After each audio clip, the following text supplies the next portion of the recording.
I'm here today to talk about the search engine in Meetic and how we successfully migrate our search engine to event-driven and microservice-oriented architecture. Just a few questions before. Which of you are backend developers here?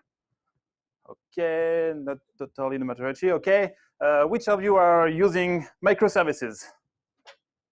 Okay, around 10. Okay, which of you are actually using microservices in production? Okay, which of you are using more than 2 or 3 microservices? 2? Okay, thank you.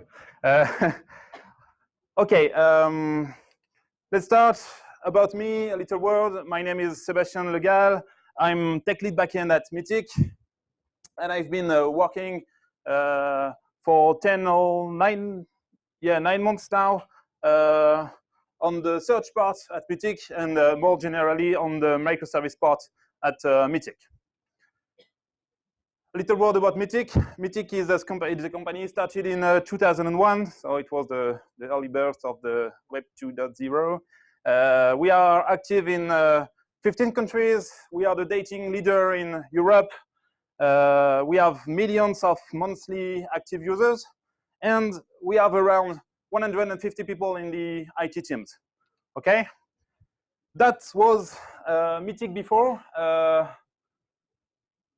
That is some kind of big monolithic application written in plain old PHP 4 with lots of web services, HTML rendering, and also some web service that was such a mess to maintain, such a mess to add new features, etc., etc. And this is the reason why 2.5 years ago we decided to merge to something like that.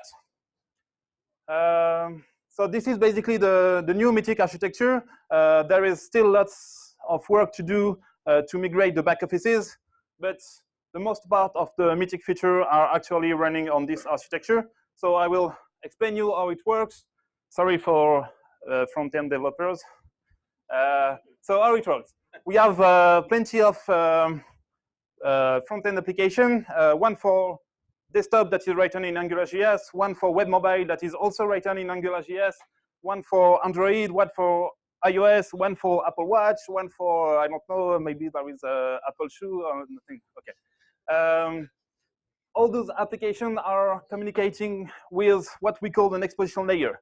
This is basically a public API, and this exposition layer do some calls to the microservice stack. And what we try to do here is to have one microservice is responsible for one domain. And this is the part where I'm talking about domain-driven development. So what we try to do here is having one microservice responsible for one domain. And it should be auto-sufficient and able to manage his own data here. And so each microservice should have his own database, etc., etc. And when we need microservice to communicate together, what we do is sending a message. And this is the part where we introduce the event-driven architecture. At Meetic, the event-driven architecture is managed by Kafka. And we also have consumer written in Scala. And that choice was made because Kafka is also written in Scala. For all the other parts, this is PHP using the Symfony framework. Okay, so I will take a basic example. When someone upload a picture, a call is made to the picture microservice. The picture microservice store the file and write some data in its own database, and then send a message saying that, hey, the user XXX just update his picture. Then, if another microservice is interested by this announcement, this message, you just have to listen the message. So this is where the consumer take its place. So the consumer unspool the message from the queue and do something with that. For example, it could be calling the emailing microservice. So when there is a new photo updated, there is a message sent, and the consumer take the message and call the emailing microservice. Then the emailing microservice send them an email saying that, hey, this user just updates his picture, etc., etc. Okay? So this is basically the way it works. I will tell you tonight the story of John and Ygritte. I'm sure you know them, John and Ygritte, but what you don't know about them is, and what George Martin didn't tell us about them, is that they actually met on Meetic, okay?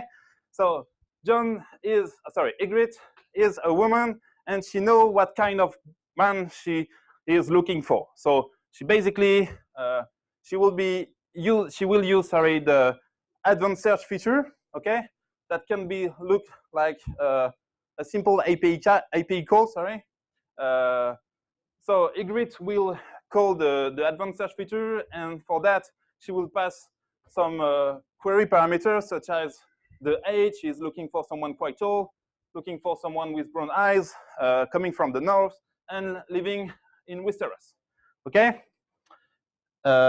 John is a man, and he is looking a woman, but he actually don't know what kind of woman he wants, and this is the reason why he will use the shuffle feature.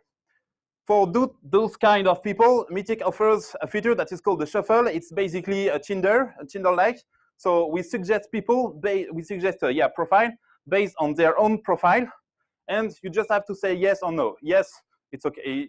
There will be an event sent, and no, you just won't see this profile again. So a little summary. First, I will introduce the search microservice and how all the system interact with the search microservice and the searching part in the system. Then we will see what happened when you try to index data. So we will see two use cases. The first use case is Ygritte will try to update her picture. The second one is John will try to sign up on Meetic. And then we will see what's happened when we search people, when people search people on Meetic. So we will see what happened when Ygritte used the search feature, and then what happened when John used the shuffle feature. Okay, first, the search microservice. The search microservice has only one responsibility. It's searching Meetic users, okay? And as I said, for that, there are multiple features in front end. The advanced search, the shuffle, I just talked about that.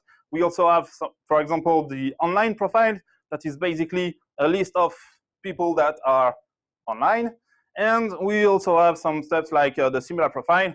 It's a little bit like Amazon. When you go on a profile, you can see profiles that are similar to the one you're currently visiting, etc., etc. All that features are based on the search engine. Okay, so if we want to do that, the search microservice should be responsible of the way the data is stored. It should be aware on any data updates on the system, and it should return a list of profile ID when we query him. Okay, sorry. So basically, here is how it works. When a user uses a search feature, there is a call made to the exploitation layer, and the exploitation layer calls the search microservice. Then the search microservice query Elasticsearch. Yeah, we are using Elasticsearch. Sorry, guys. Okay, but we have lots of search to do, and you're quite too expensive.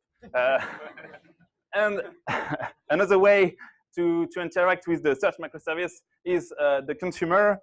When there is an update made somewhere on the system in a user, for example, there is a message sent, and then the search consumer will unspool the message and either call the search microservice or call Elasticsearch and do the update directly on the related document. Okay, I will explain you later why there is two ways to update documents here. Okay, first part, the indexing part.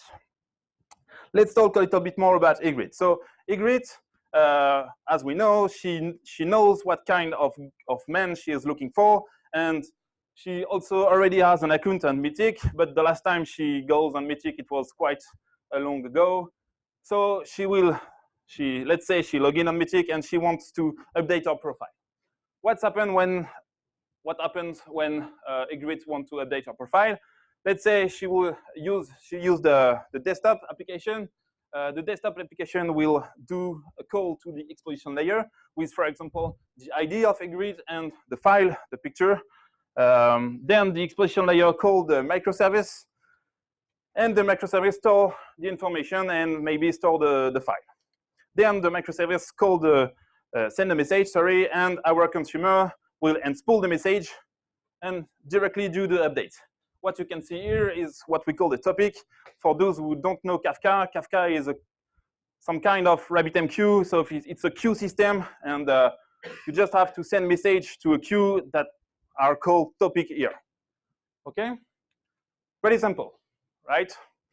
But let's think about it a moment. What happened when Ygritte tried to make to update multiple parts of a profile quickly? Okay, let's say she will update her profile and then right after that update her picture. Okay, there will be two messages sent, one on the topic called picture.post.update, one on the topic called profile.post.update. Okay, those two messages will be stored in the event bus, and then the consumer will unspool those messages using multiple threading. Okay, multiple thread. So we have two threads taking care of the two messages, and they try together at the same moment to update the document, and this is where we have a crash, and the Elasticsearch say, hey, this is a version conflict. Okay, this happens because when the second thread tries to update the document, the first one hasn't finished yet, and this is the reason why there is a version conflict. So how do we avoid that? Okay, this part is a little bit tricky. To avoid that, we have used what we called a merge. Sorry, I don't remember. Yeah, it's called a merge conflated publication chain. So it's a little bit hard to say, but what does that mean? It means that what we're gonna try to do is to wait when we receive a message. We're gonna try to wait for the next message or to check if there is other message concerning the same member, the same user in the queue. And if there is, we will wait for them and do only one update. So this is the reason why we call that merge, because we will try to merge the message and do one update. Okay, and the important part is that we will try to have one thread that takes care of one user. Okay, so this is how it works. If we have 3 messages sent to the queue with 2 different IDs concerning 2 different Meetic user, okay, the consumer will unspool the message and then store them in an internal queue, in an in-memory queue. Okay, so it stores the first one, it stores the second one, and then he waits. He waits for a timer or for the next message, and then we have the third message.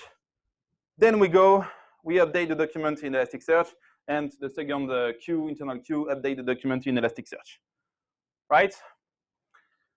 About John now.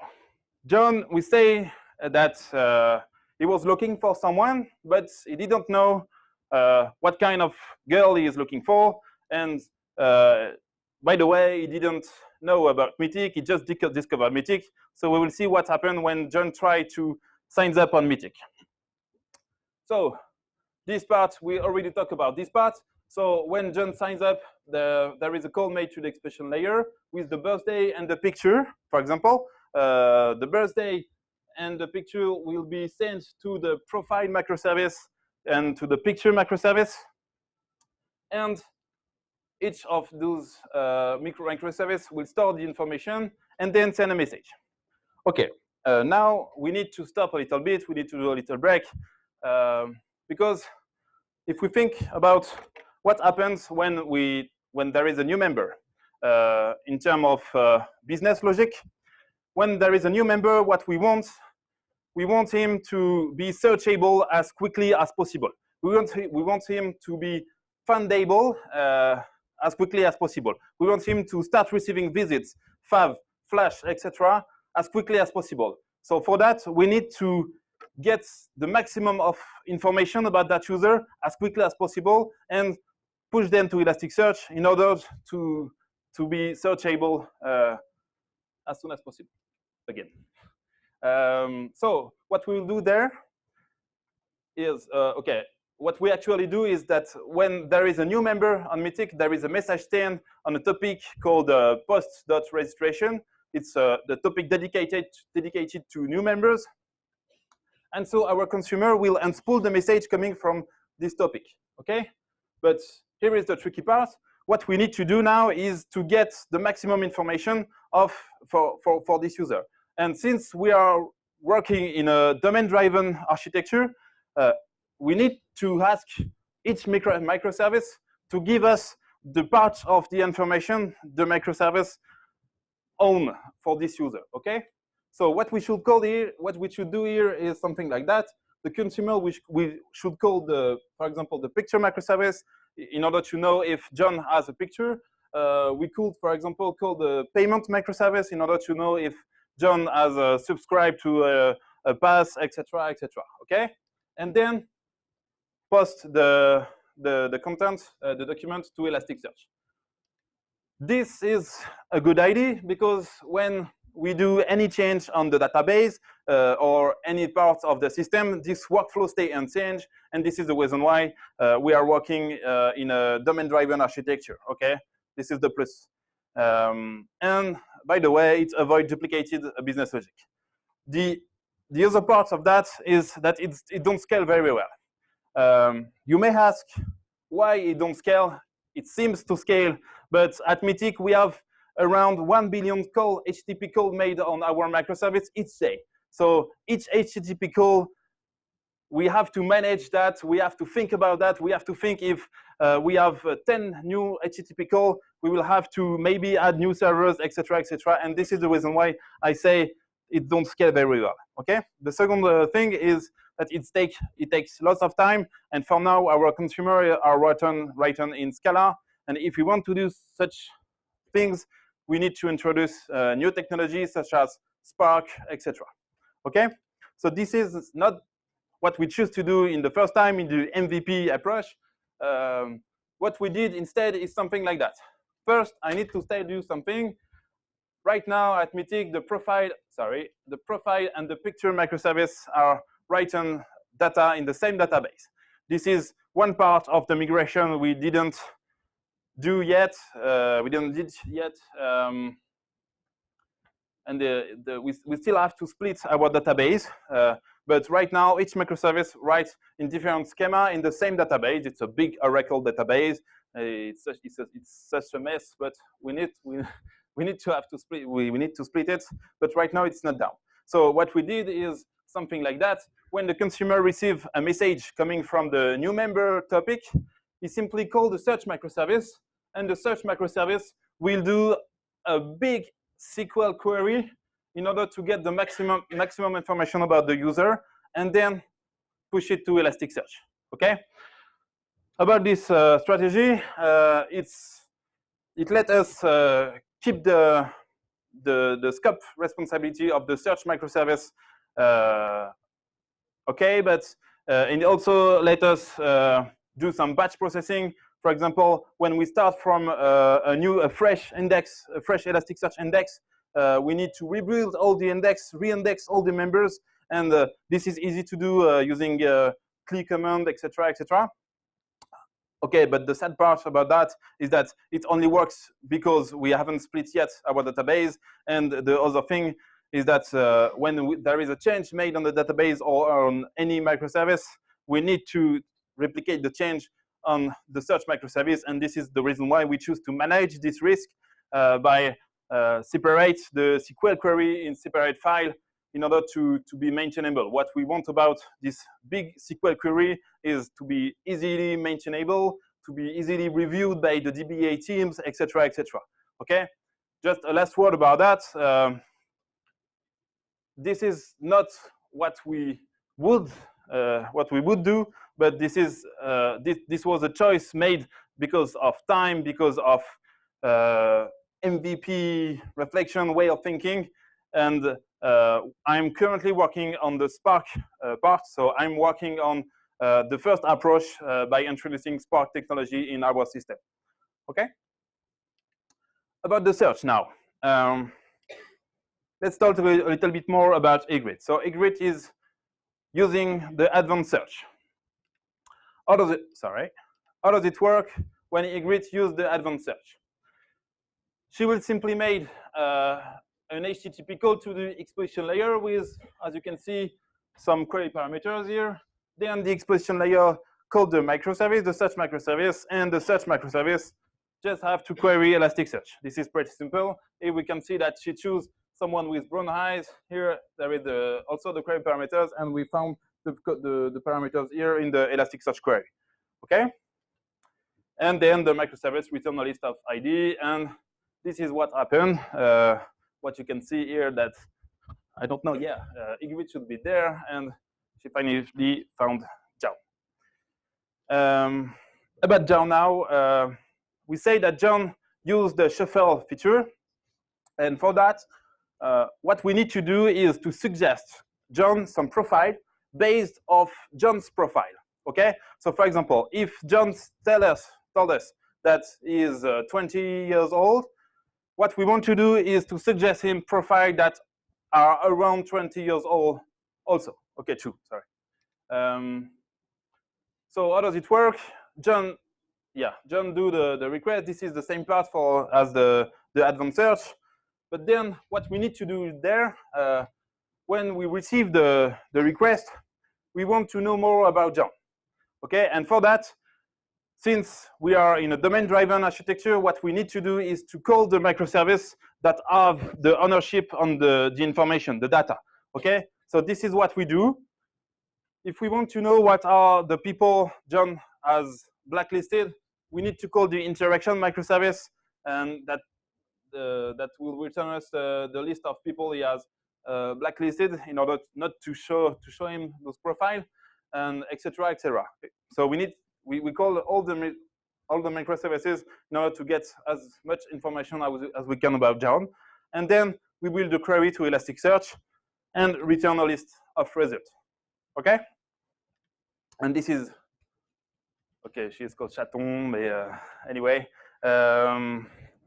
This is the screen, so you can see that there is a shuffle. So this is how it works on our desktop application. A little word about all that. Integrating a search engine in a domain-driven architecture is a little bit a pain. There are very few documentation about that. It's by definition hard, because by definition the search engine is cross-domain, and when we try to have only microservices focus on one domain only, it's really hard to think about that and say, okay, I need information. Other microservices are responsible for this information. I should call those microservices to have the information, I mean fresh information, but I shouldn't, because this is not one of the principle of the domain-driven architecture. Okay, so it's quite hard. That was the first part. That was we are, as I said, we are currently working on the Spark part in order to be able to reload members, grab all the data about a member as quickly as possible, and by calling the microservices. And but I think that one good way to do that should be to duplicate the data. So when there is an update sent to anywhere on the system about a message or about an update done on any user, we should listen this update, this message, and push data in a database that is a golden reference, and store the information right there. And that's all. That's what we should do. And then when we need to feed the Elasticsearch index, we should feed the Elasticsearch with the data collected to this dedicated database, and it could be a relational database, etc., etc. This is a little bit difficult at Meetic because we have, as I said, we have lots and lots and lots of data. So this is not the choice we made. Maybe one day we will make this choice, but for now it's a little bit complicated because we don't very know what happened when, let's say, for example, Kafka go down. If we lose Kafka, we lose all the messages, so all the updates made on the system, and we have no way to retrieve those messages. So there is a risk around that, but I'm sure we will find a solution. So that's all for me. If you have any question, I think there is a little bit time for questions.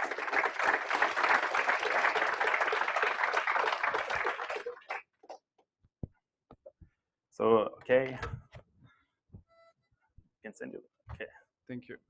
Thanks for the presentation. You mentioned that you're not using Algolia because it's expensive. I was wondering if cost wasn't an issue. Do you think it would be a good fit, or you need other features from Algolia, from Elasticsearch that? Okay, actually, first of all, we are using Algolia instead of Google Map, Google Search API for the map, the place for autocomplete when on the reg, on the sign up form, and on the search form. If you can see, I don't know, in this. Okay, there I think there is, yeah. If you click right there, this is made by Algolia. The search is made by Algolia, and we are migrating to Algolia for all the autocomplete parts. But for the real search engine, we have such specific needs, such as score compiling, etc., etc. It's yeah, we really want to have playing control on our search engine.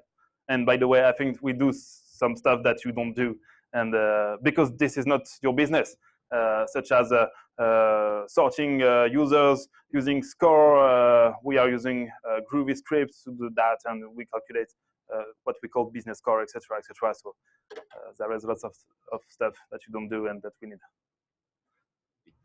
Hi. Thank you for the presentation. I had a question on the usage of the queue list everywhere. You use queue list just everywhere, like you say. Each microservice to communicate with each other use the queue list. And why to make that choice here and not a direct connection between each microservices? Okay. Yeah. So let me go to this part. Let's say, for example, this one.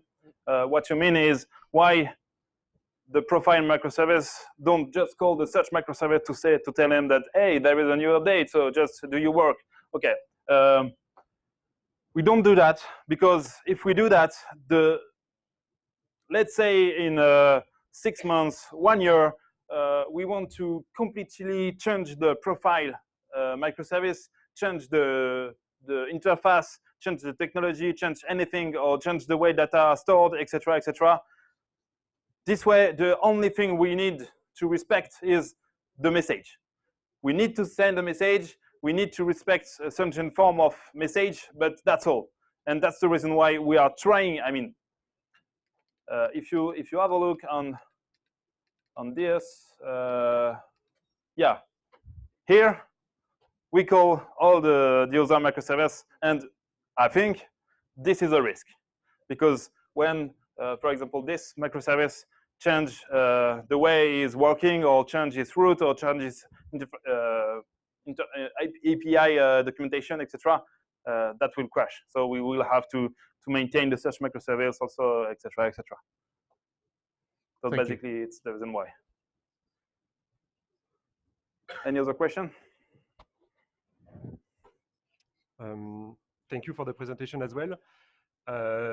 Very similar question. Apparently, you use the microservices more from a maintenance perspective rather than like robustness because they share the same database.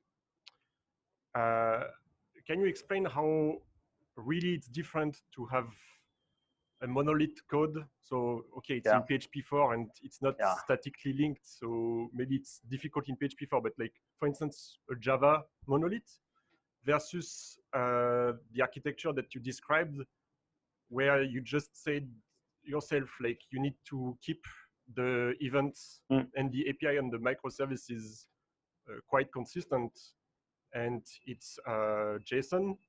So like there is no real like, how do you do actually like the integration testing of the features that rely on going through the event pipe? Yeah. Okay. First of all, this architecture is we are currently building this architecture. Okay. So for now, as I said, there is only one database, but we are splitting it right now, and I think that tomorrow Cassandra will be working in production. But that's another. Okay, but yeah, I see what you mean. this is a goal, okay? We want to go there. We want to have only one database for one microservice, etc., and to have only interaction between microservices using the queue system, etc., Okay, this is a goal. We are not yet there, and as I said, but this is a goal. For the other part, how do we test? How do we do integration tests? That's a good question. We tried lots of things.